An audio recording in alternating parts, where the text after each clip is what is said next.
Bonjour à tous, on se retrouve aujourd'hui pour un nouvel épisode où nous allons terminer la pose du plancher de l'étage. Ça y est, ce sera beaucoup plus agréable de marcher sur un vrai plancher plutôt que sur des solives.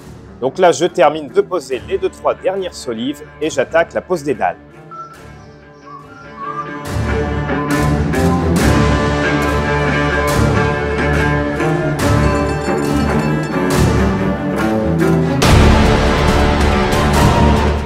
Pour ma première rangée, je vais mettre des demi-plaques puisque ça permettra, quand j'arriverai à l'autre bout de la pièce, de poser une demi-plaque également.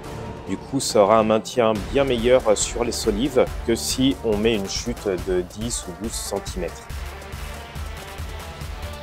Pour m'assurer que mon calpinage papier est bon, je vais poser les 3-4 premières rangées, ce qui me permettra de vérifier, de contrôler où vont tomber toutes les coupes et les jonctions. Comme ça, j'aurai pas de surprise et ça me permettra d'aller beaucoup plus vite. Donc, pose à blanc des premières rangées, je les enlèverai et après, je pourrai les coller et les visser.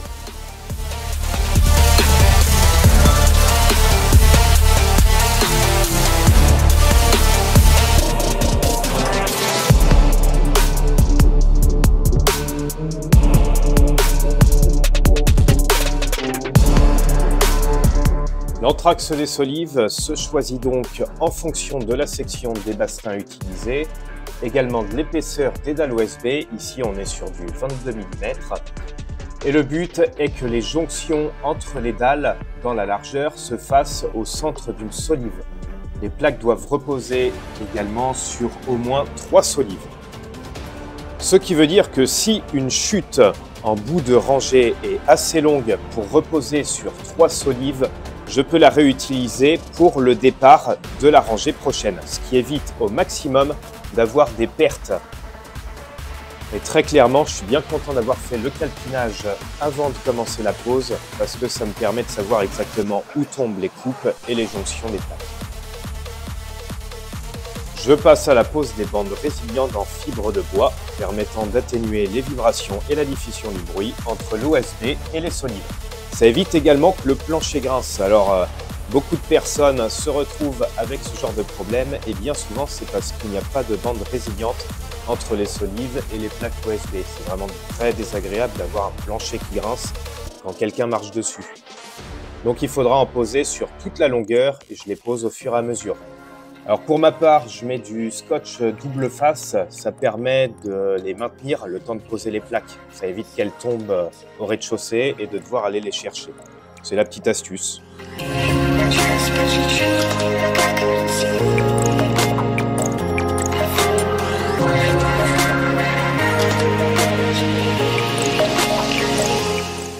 Pour ma part, j'ai choisi de visser toutes mes plaques. Comme ça, je suis sûr que j'aurai une bonne tenue dans le temps. Donc il y a un certain nombre de vis à mettre par plaque, notamment sur les extrémités où il faut une vis tous les 15 cm. Il faut obligatoirement une vis dans chaque coin. Et après, donc sur toutes les solives intermédiaires, on tombe à 3 vis. Au niveau de la trémie d'escalier, donc je laisse dépasser mes plaques par rapport au solivage. Ça me permettra de pouvoir les réajuster quand je serai au stade de la pose de l'escalier et de la finition du placo pour faire la jonction entre les murs de l'étage, dans la cage d'escalier, et puis pour rattraper le plafond du rez-de-chaussée.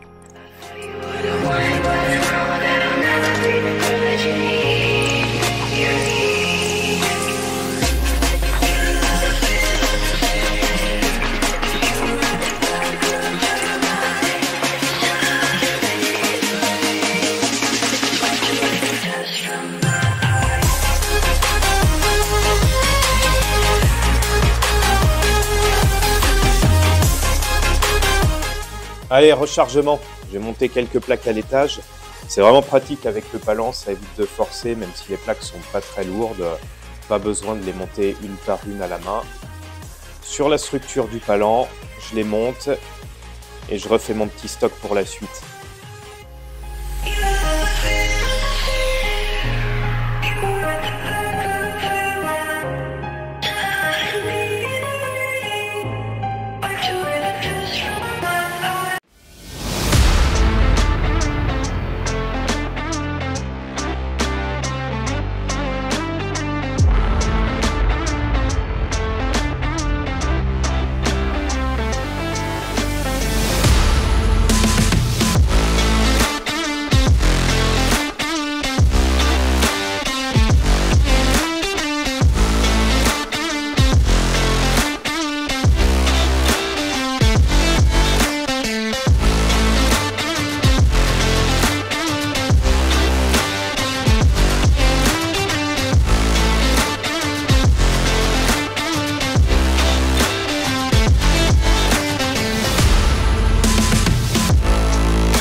Les plaques OSB ont un sens de pose. Donc il y a une face lisse, une face rugueuse avec des écritures. Donc c'est cette face rugueuse qui va se mettre vers le bas.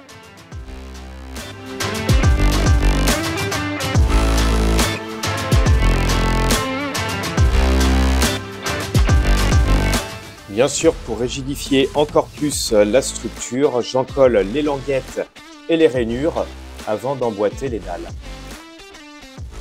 Il faut absolument penser à prévoir un jeu périphérique d'environ 1 cm pour la dilatation, car le bois travaille toujours selon les saisons et la fluctuation du taux d'humidité dans l'air.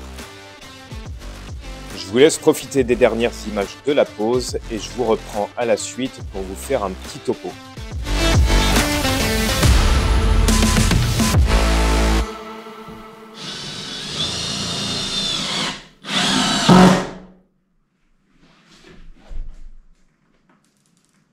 Ok, c'est fini. Wouhou! C'est fini, c'est fini, c'est fini. Et voilà. Et désormais, tout est fini. Bon, j'ai laissé un peu plus long autour de la cage d'escalier, ça déborde des solives. Puisque faudra que je vois pour la finition pour cacher les solives dans la trémie. Donc il y aura une finition, donc je préfère laisser déborder quitte à recouper ce qui dépasse. Ça sera beaucoup mieux. Bon, ça y est, on y est. On y est. Bon, il ne restera plus qu'à faire la finition en mousse expansive sur toute la périphérie.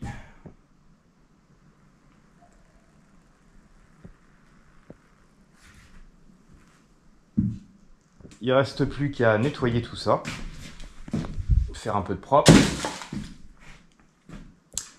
Ça sera pas mal. Donc au niveau du plancher, l'étape du dallage est totalement finie. Donc ça, c'est d'une bonne chose. Bon, il ne restera plus que des petites finitions à faire, hein, mais ça se fera une fois qu'il y aura l'escalier, le palan, bien pratique. Moyen de levage très utile, ça permet de monter les plaques sans se fatiguer. Je les monte par 6, hein, ça sert à rien de trop charger. Alors, il peut prendre 800 kg le pépère, mais j'ai pas envie que ça tire sur la charpente inutilement. Et puis voilà, tout simplement. Donc 6 plaques, c'est largement suffisant. Donc les plaques, il faut les croiser. C'est-à-dire que sur le calpinage, j'avais prévu donc des coupes pour que... Tiens, et vis, ça traîne encore. J'avais prévu sur le calpinage donc toutes les découpes, toutes les jonctions. Ce qui fait que j'avais 3 lignes différentes au niveau des coupes qui se répètent du début jusqu'à la fin.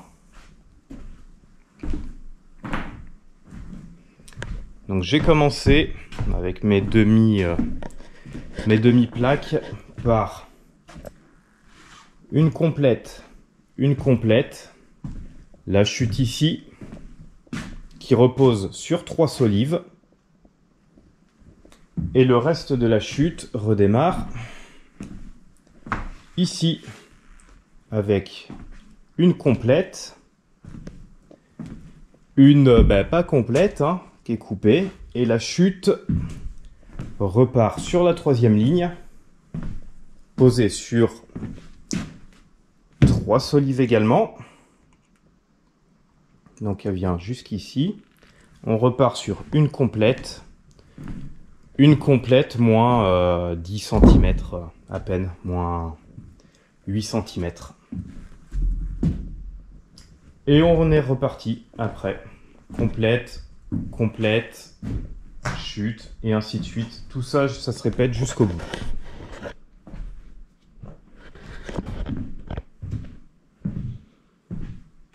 Bon, il est grand temps de vous laisser. Il est déjà 23 h. Embauche à 6h30 demain. Réveil à 5 h. Faut être en forme.